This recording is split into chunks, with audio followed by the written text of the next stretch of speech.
She willed a bland reaction, told her heart to slow down, her body to calm, hoped against hope that she could deliver a cool greeting.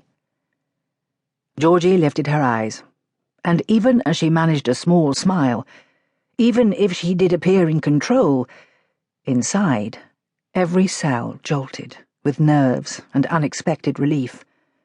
Relief because, despite denial, despite insisting to herself otherwise, still she wanted him so. Georgie. The sound of his voice after all this time, the hint of an accent despite his well-schooled intonation, made her stomach flip and fold as she stood to greet him.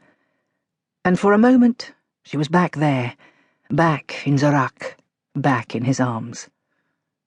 It has been a long time. He was clearly just leaving.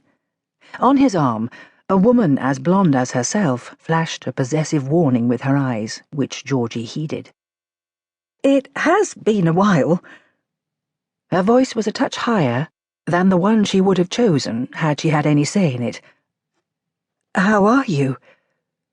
"Well," Ibrahim said, and he looked it. Despite all she had read about him, despite the excesses of his lifestyle, he was taller than she remembered. Or was he just a touch thinner?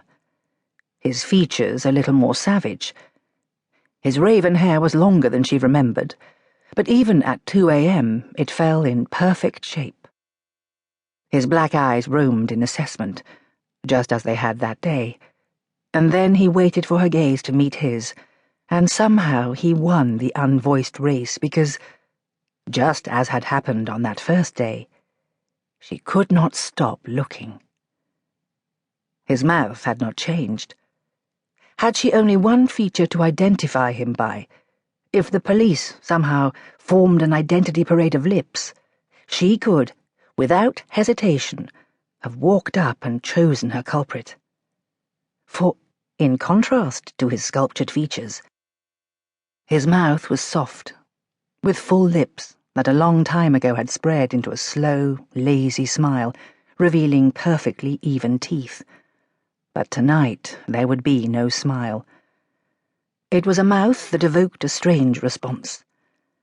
As Georgie stood there, forced to maintain this awkward conversation as she met his gaze, it was his mouth that held her mind. As he spoke on, it was his mouth she wanted to watch. And after all this time, in a crowded club with a woman on his arm, it was those lips she wanted to kiss. "How are you?" he asked politely. "How is your new business? Are you getting a lot of clients?" And it told her he remembered. Not just that night, but the details she had so readily shared back then. She recalled all the excitement in her voice as she told him about her Reiki and healing oils venture, and how interested he had been, and she was glad of the darkness because maybe, just maybe, there were tears in her eyes. "It's going very well, thank you," Georgie said. "And have you seen your niece recently?" How wooden and formal he sounded.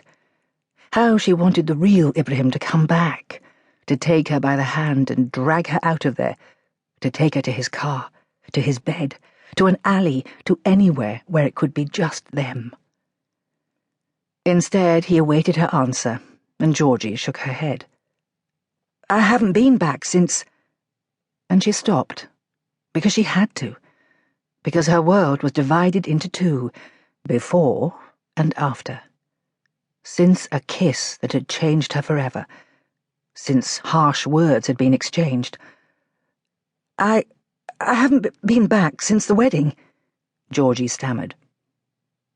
"I was there last month. Aziza is doing well."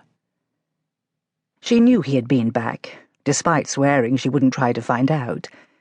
She delved just a little when she spoke with her sister, searched out his name in ways she wasn't proud of.